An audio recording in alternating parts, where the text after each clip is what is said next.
or mannerism. I mean the style of sound, the sound, your own signature sound, let's say. So I really struggled all these years how to control, and I'm still struggling how to control my own sound, not to be extreme, not to be too less, or not to be extreme in a less way, but I'm still trying so. And I found out that the best way to express yourself naturally and find your own style is to study a lot of personalities. And what do I mean about saying study a lot of personalities? I mean taking lessons from different teachers. As many as you can. I took lessons from, I don't know, 10, 12, 15 different teachers with completely different approaches and completely different techniques and backgrounds and orchestras and sound and timpani and holes and everything. But the main idea that I now have, and it's a conclusion actually that I'm thinking, is that creating your own mosaic. Do everybody know what a mosaic is? Mosaic, it's like a puzzle with different colors, but it's a floor, a technique that it's in the floor with different kind of rocks, different colors. So that's a mosaic. So mosaic, I don't know if I pronounce it correctly. Yes, but so they make it with a lot of broken parts that they put like a puzzle and make a tile floor. So this floor is a bit of a mosaic. And you see many patterns and possibilities in that mosaic. Yeah, thank you. And but before that conclusion, let's talk about something more general. You will play all of your life as a professional timpanist, maybe to some jury or some audition or to some conductors. So eventually they will decide that this is the sound I need for my orchestra. This is the sound of timpani that determines also the sound of the orchestra, because eventually if you become timpanist in an orchestra, the orchestra will develop its sound to your playing, and you will develop your sound to their playing. So it's a combination that brings out a perfect cocktail. So if a conductor has an idea about how he wants the perfect cocktail of sound about his orchestra, then he will choose you about your style and about your sound. And for example, this is what Lauren Mazel did in New York. They had an audition for a timpanist there, and Lauren Mazel used to work in Munich radio and in the opera, and also in Berlin. So when he got appointed as a general director there in New York, he invited the German timpanist that he was collaborating with, because he liked his sound, because he liked the way he approached things, he liked the way he had this touch that he needed in the orchestra. And from that point, from the middle of 2000, 2004, 2005, New York started to become a German school of timpani. It's crazy how the world changes like that, because a conductor had an idea about how he wants his sound. So that's very basic. When you begin to think, oh, now I have to listen to myself and create my own thing. And so this is a little secret, but it's commonly known. Listen to yourself. It's very, very important. I mean, when you play, you have always to listen to yourself. And this is something I also learned from my wife now, that she's an opera singer. They listen to their voice inside when they perform. They're doing this thing with their ears and they're trying to communicate with themselves, not with the audience. Firstly, with you. So embrace your sound and embrace you, how you are. Everything else is bullshit. And then after that, this is very basic. So listen to yourself when you're practicing. The simplest thing. I mean, boom. Only that. Again, try to change a bit of the grip. Doesn't mind how the grip. You can play like that. You can play like that. You can play like that. It doesn't mind. Listen and try to imagine how it will sound before the stick hits the skin. Imagine. So, listen to yourself, use your imagination, and then the third thing is go in front of a mirror, maybe without timpani, and try to play in the air or in a practice pad, on a practice pad, to see how that connects with the idea you have in mind. So all this triggers the imagination actually. So if you go to a mirror without timpani and try to see yourself playing and imagine the sound you want, and then go back to timpani, play, or marimba, it's the same idea. The same works everywhere, like that. So that's it's a good start and a good advice. It really helped me to develop further. And the other content of personality, personal style is imitation. So try to imitate, but fairly.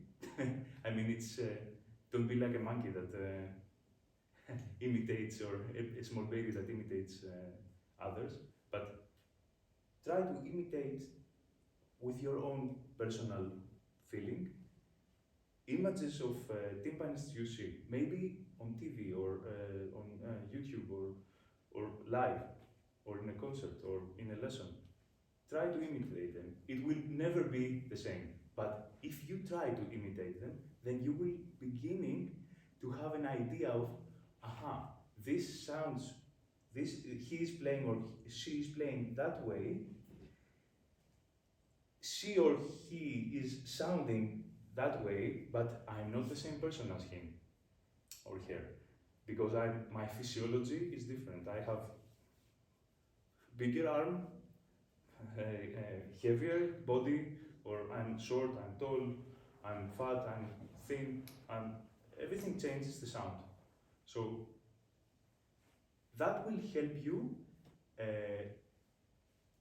be efficient with the playing. That's the word that works. I mean, efficient, and it's a good word. Try to play everything in a certain style that it will work in your playing. So, I will give you an example. In the first piece I played, it's a small introduction, it's Baroque style. I always, from the beginning I wrote it, I always had in mind a duet I watched of Nick Wout and Marinos. I'm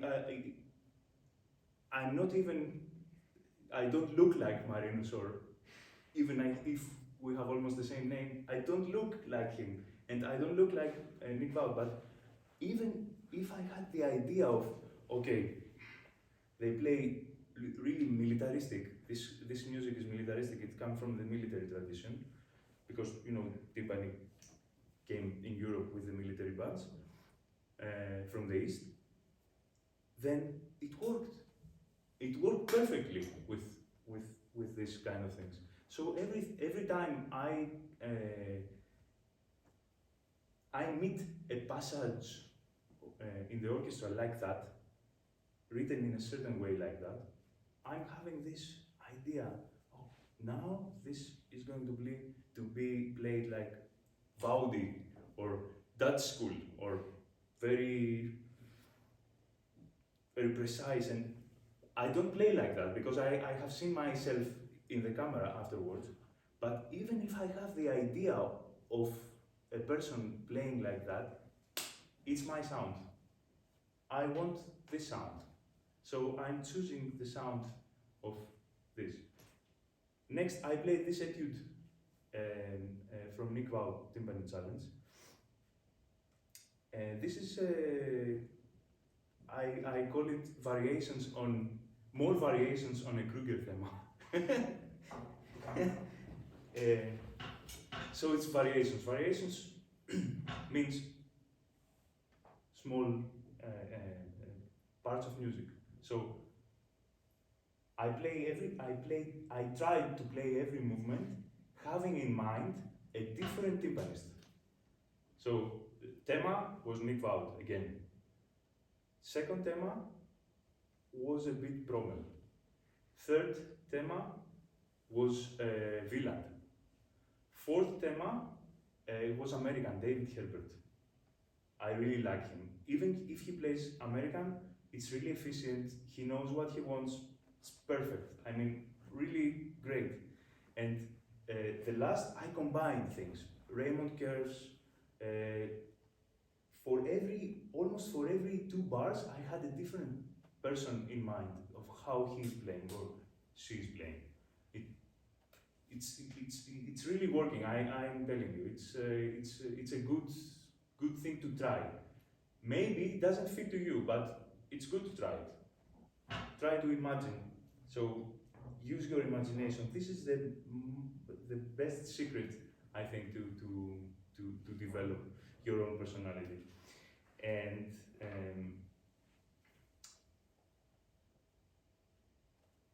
what I wanted else to say, what else I wanted to say is that for the last etude, it was Delecluse 29 from the 30 etudes.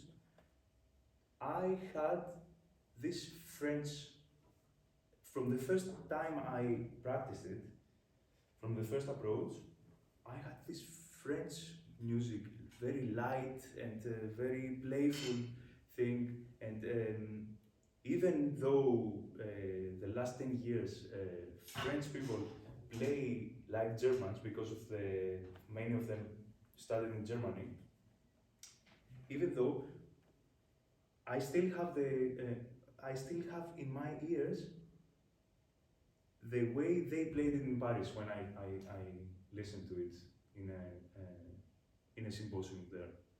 And I have this idea. I don't know if it worked, but that's my idea. And this is the conclusion that I want to end the small lecture with, that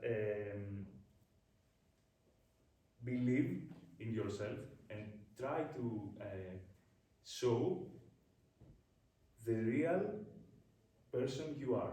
I mean, don't try to be someone else. Digest everything, digest knowledge from different people's styles, sticks, approaches, but then believe yourself and try to be real up there. Try to be yourself. If I was thinking now, now I have to be like that, now you ruined everything. You lose concentration, you make mistakes, unnecessary mistakes, and so believe yourself and make it easy to be up there in a concert, in an audition, in an exam, and play like you play in a practice room. It's nothing different. So the more time you spend with yourself, trying to work with different personalities and combine them to one, it's like a collection of mallets. I have many mallets. Less are from the same company. Really, I have a huge collection of mallets because I really like small details of every mallet. So I have a palette, like a painter. It's the same with the techniques, the same with the sound, the same with the approach, exactly the same thing. You have a palette and you use everything whenever you want. I have some examples here to tell you. I wrote it down, I don't remember it by memory, but I will tell you. So, Promel, maestoso, proud, gentleman, 007, majestic. Nick Wout, efficiency, compactness. Marinos Const, show, smoothness, nice shoes. Weitzel, articulation, preciseness, German way. Welzel, legato playing, German quality, Porsche. If you combine it with car. Curves, big sound, German smoothness, red wine. David Herbert, staccato, Mustang. So I have these images with people in my head, combining them with other things from life. And if you use all this information, small information, then you have your own style. You can create your own thing using other small things, and then you are a special personality, multi-collectible, let's say, new word. So yeah, that's my approach to creating your own personal sound and your own personal style. And I don't mean, remember, I don't mean movement style. Movement style is really not necessary to have a movement style. You see sometimes many people playing big movements, high, and you think they are making a show. It's not a show. I was also believing that, and I asked Wieland when I took first lessons with him, why are you doing that from back there? And he told me, I'm raising the hands before a huge roll, so I will have both hands from the same height, so it will not be heard like that. And like that.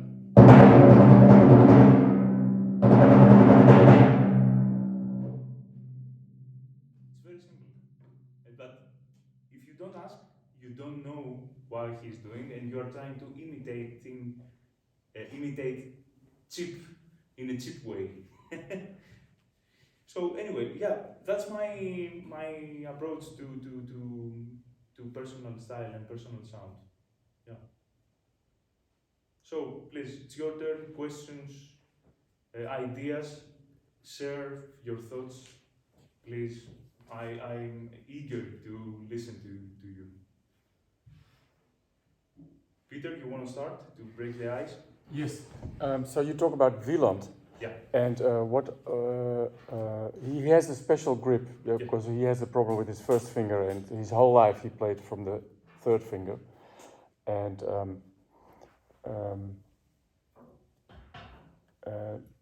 he got a place in the Berliner Phil partly because of that, because of this special round sound, which was incredibly suitable for that hall, being so open and spacious. Because if you play a roll here, immediately I hear separate strokes, but that doesn't happen in the Berlin the Philharmonic. That's why he's playing so slow rolls all the time. He's very slow, but still you can hear the tenuto. Ooh, but he's rolling too slow. too slowly. If you're trying to do that in another hall with another orchestra, the conductor immediately will stop and please roll, not 16th notes. Can you say something about acoustics and what you learned from acoustics? Yes, definitely, yes. I worked 2.5 years in a radio symphony orchestra and 4 years in an opera. Completely different. Completely different. We used to play symphonic repertoire with the radio symphony orchestra in big halls, and the acoustics were, I mean, you would play that and it would explode to the hall. In the opera, it's another world. You have the curtains. You are underneath in the pit. You are surrounded with people next to you, really like that. So you have to be. You have to adapt your You have to adapt your playing to the work with the singers and to the acoustics of the hall. So if you play symphonic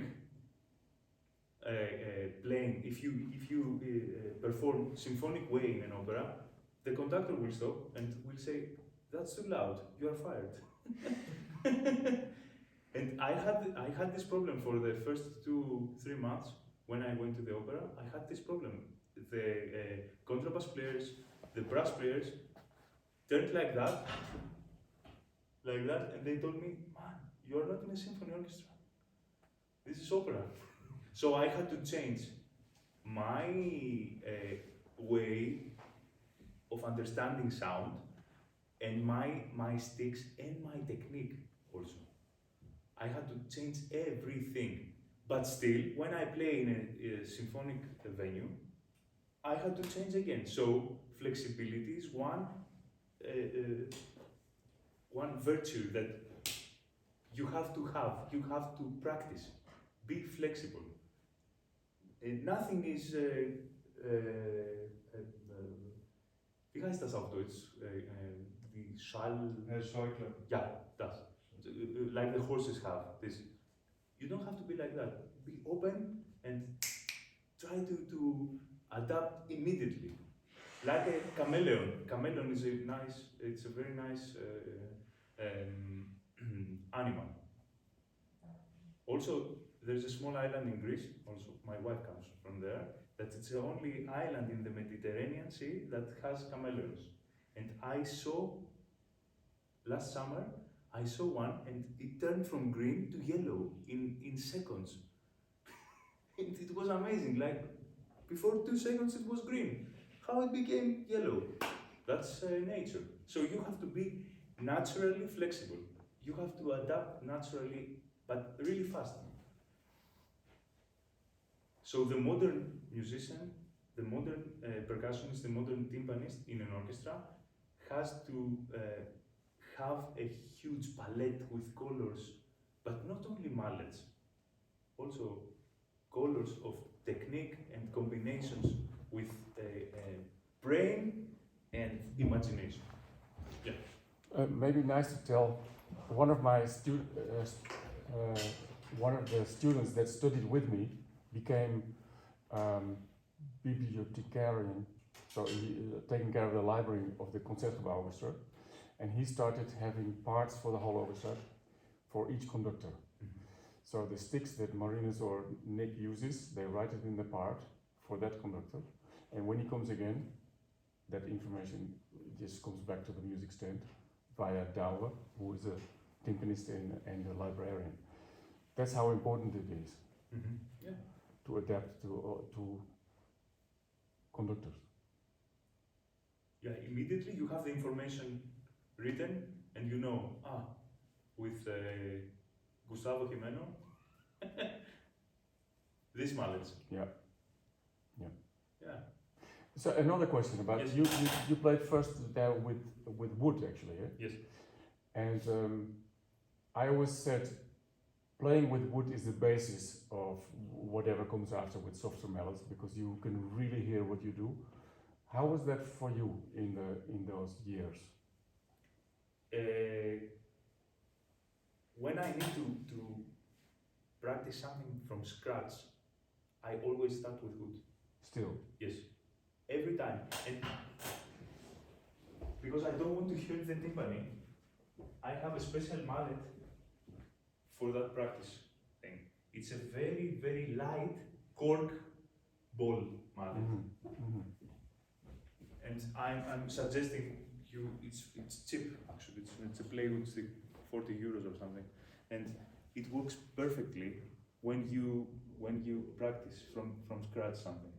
Because it's so light and your wrist makes effort to control it.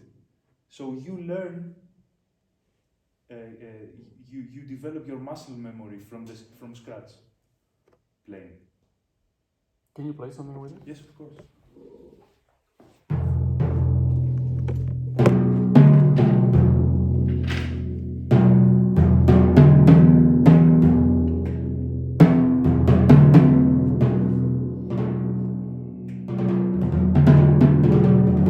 Maybe slowly.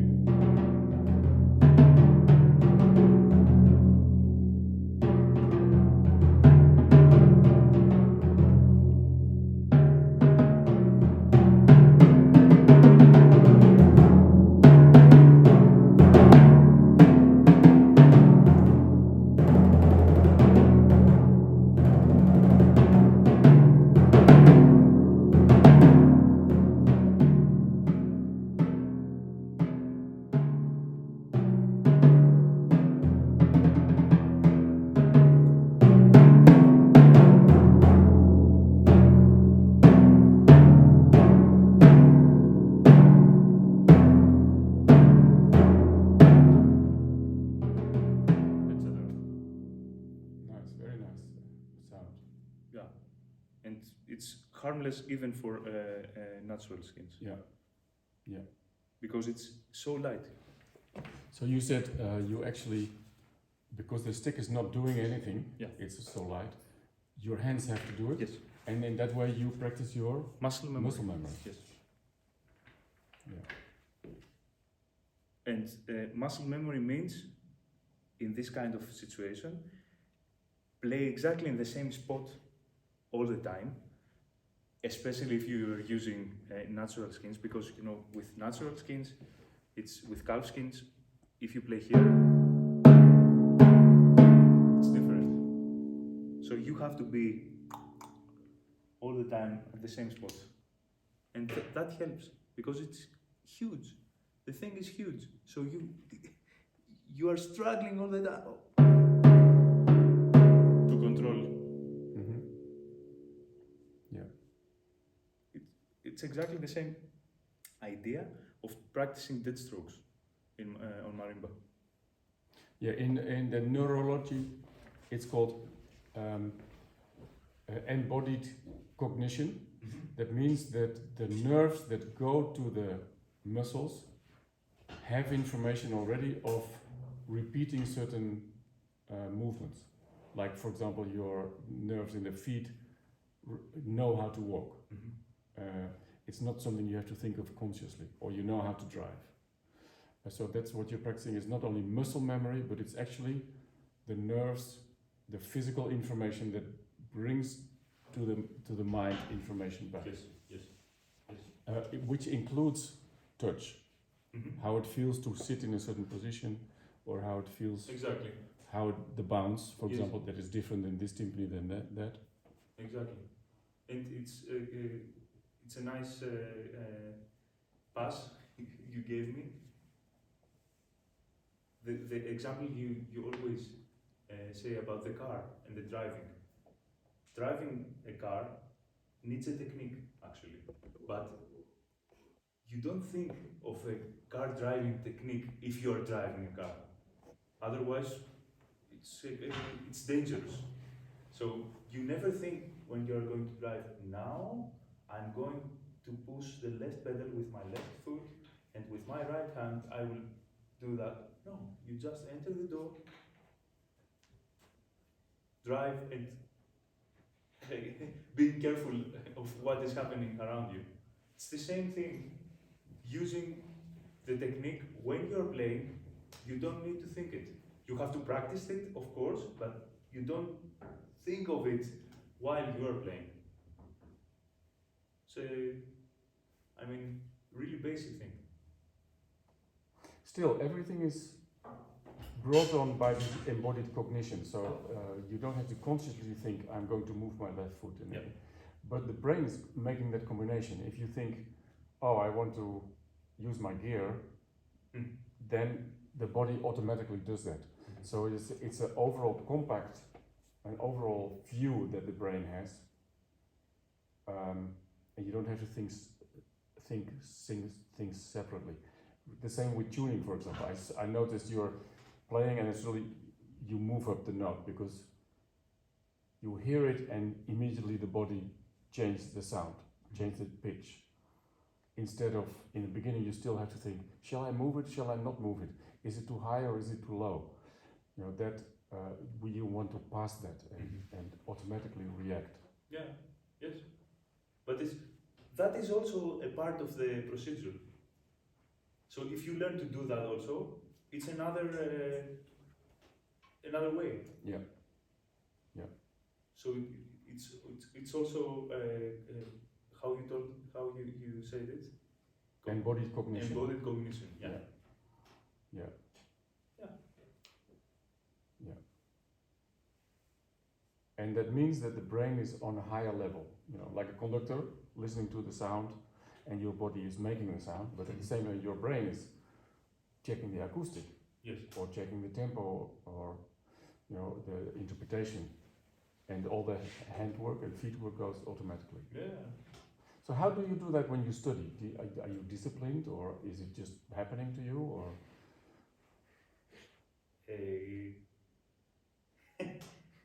I was struggling for many years because I had the feeling always that I cannot control my sound. I was trying to listen to me, and I listened to wah, wah, wah all the time. Really, it was terrible. Even when I was here, it was terrible, really. I couldn't stand my playing. And then I said, okay, leave that behind and try from the beginning, basics. Many little things, slowly and very disciplined, of course, very disciplined. And as I told you before, the last year that I'm back in Germany, I'm living in a small city in Bavaria, and I'm studying in another city that is 90 kilometers, 90, not 19, 90 kilometers away. So I have to take the train every morning, 6 o'clock, to travel so I can practice and take lessons and perform. And then 8 o'clock in the evening, every day, even Saturdays and Sundays, most of them, I take the train back. So I spent so many hours in the train, but to go there, I have to make it worth that I traveled 90 kilometers, 180, 200 kilometers every day to practice and have lessons. So I'm making every day a practice plan. Like 30 minutes warm up, 10 minutes rest, 20 minutes only this timpani. Really, I mean, no kidding. 45 minutes this passage from this etude. It's really very disciplined every day, and it worked. I used to do that before I had some really stressful and important exam, like here also. My first exam as a bachelor student here was amazing. My second was terrible. I really sucked. I mean, it was really terrible. I played terrible. And afterwards, the jury, the committee, wanted to talk with me, and they gathered inside Peter's bureau, and I was like, okay. Everyone told me, Marinos, if you play like that, you will never have the chance to win an audition, or. And it was a big shock for me, like, but my first exam was amazing. How did I manage to play so terrible in the second thing? And that was lack of discipline. Definitely. Without hesitation, I'm telling you. Discipline is a really important ingredient of our musicality. But it's interesting though that when you were a bachelor student, you maybe didn't have discipline, but you were so enthusiastic and you were, 20 hours a day working and practicing and want to know everything. You were so active that you didn't need to be disciplined. Yeah. You were just completely into it. Yeah, that's true. Yeah. And it's a nice story also. Maybe that will help you understand a bit of my approach. Before the last year studying here, I had to interrupt my studies to go to the military. You remember that? And I took a semester period, 1 semester, and I didn't touch any sticks or even listen to classical music for 9 months or 10 months. And when I came back here, I was a new person. And Peter asked me, how many hours did you practice in Greece?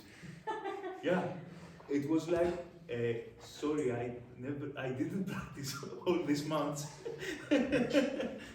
Yeah, but everything changed in 10 months, made a break, but the mentally, I was keep working everything in my head. Even without knowing that I was practicing it. Mentally, it meant everything to keep distance from the activity here, do something else that is completely stupid and losing time, actually, but it helped, really. So also a good advice is take a walk in between your discipline program, and make this walk also part of your discipline program. 1 hour, I will go walk in the forest and I will listen to birds. Your mind will get empty, but you are still mentally processing the scores, the music you have in mind. They say mentally processing is a bit like a percolator of coffee. Mm-hmm. You go to walk and something sips through to the long-term memory. Mm-hmm. Yeah. Yeah. But if you keep stirring it, it doesn't happen. No. Yeah. But it needs to really sit and then drip. In Japanese, it's called drip coffee. Mm-hmm. Yeah, so it's kind of drip memory. Digest everything. Yeah, it's a digestive system. Yeah. Yes. That's it. What is very interesting that in the brain, what you remember is attached to other things you know. For example, cars, Porsche, what you said before. Oh yes, that's like that. And that makes that it has a place in the brain and why you remember. Mm-hmm. Yeah. That's how our brain works. It's the frame relation. Yeah, yeah, yeah, exactly. You combine people with objects, or in this case, technique, and you have an image of a person, and then immediately you combine it. For example, I'm doing that with a phone number. So if I think of my sister's face, which is really beautiful, I immediately know her phone number. And does she have also a beautiful phone number? Yes, very symmetrical. Yes, with a lot of doubles. Yeah. 225533. Yeah. Yeah. Yeah, you would find that beautiful because her face is beautiful. Yeah. You attach things to each other. Yeah. Very nice. And it's the same idea of what I was telling before about having lessons with really different people. American school, French school, Australian school, I don't know, Japanese school, Soichi Kubo. It's amazing, amazing. And try to combine things from this. Try to remember the phone number of everyone when you have it in mind. When you are thinking, he looks like that, he's playing like that, I will do the same. But it will never sound the same. So that's the way to create your own thing. Okay, I have a last question before they're going to grab you. So you were also, I remember, a fantastic mallet player. And I think mallets and setup is an instrument that you have to really study repertoire, and you can't show so much of yourself because you have the piece, unless if you improvise or arrange whatever. But timpani is really an instrument where you see people's character, you see their body, you see their life, their interests, their talent, their happiness, their depressions. Everything is open to be seen. And that's also what happens in an audition. How do you experience that the difference between the instruments?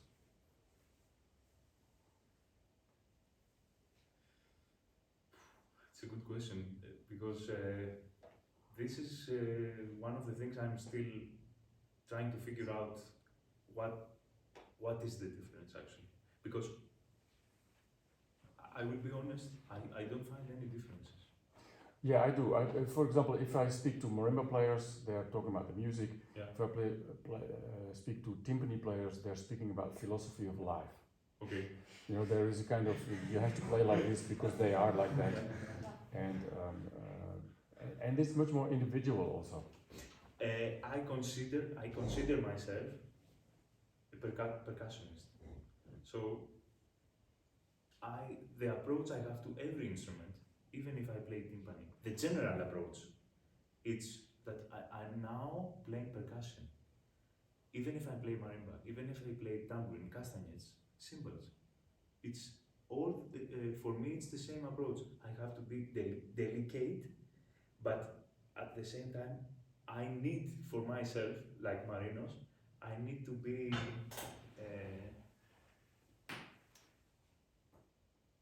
I want to have the best sound all the time.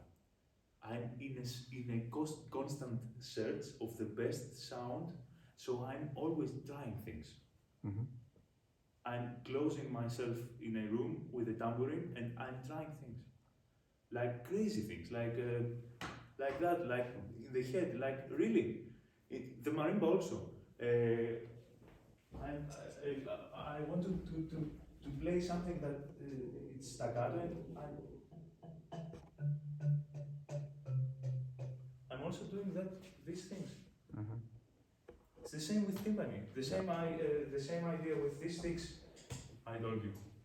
Sometimes I'm using marimba ideas of that's nice. of Lee Stevens to practice flexibility on timpani. So I will show you a nice exercise that I found.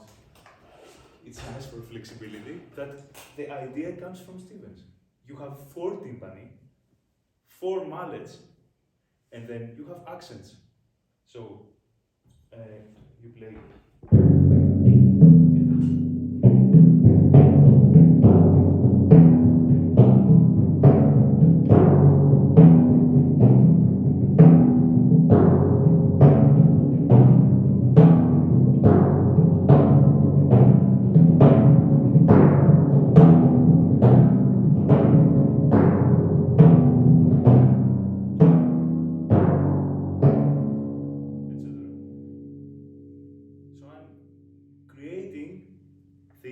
develop my own the good sound that I want. Yeah. Yeah. And it's the same with the marimba also. Yeah.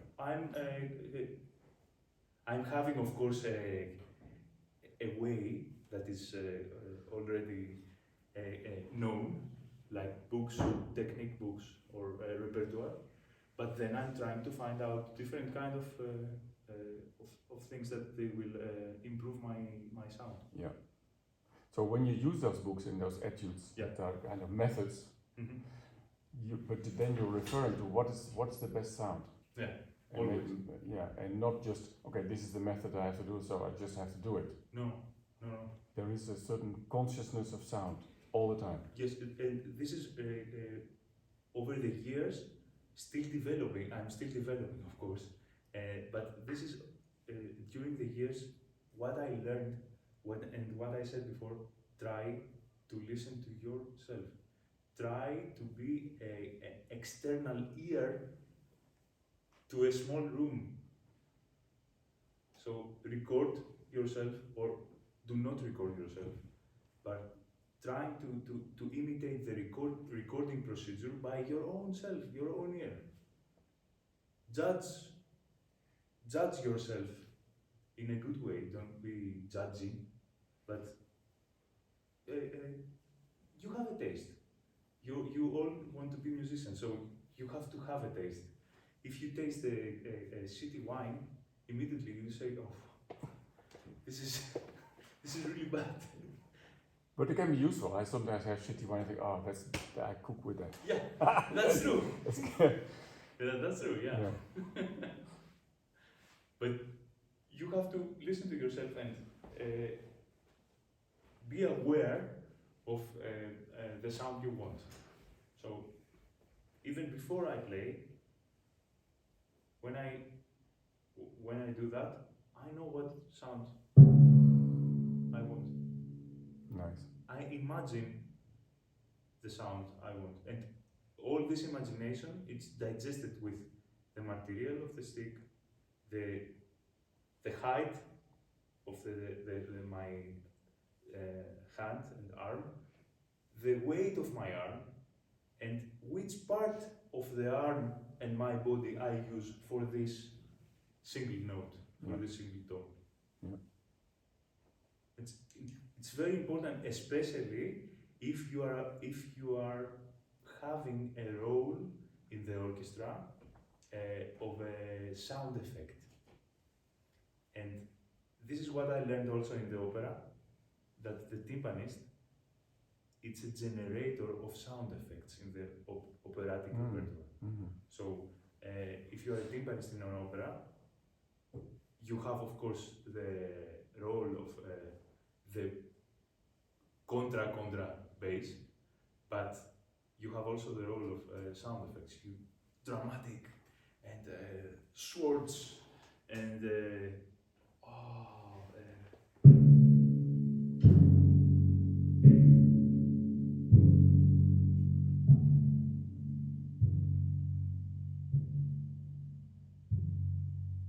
all these things. If a singer sings about that, then you are goosebumps. The Germans, they say Gänsehaut. Mm-hmm. It's really important to know how to create this kind of atmosphere, especially in the opera. Yeah, nice. Okay, let's do that here also. Would you like?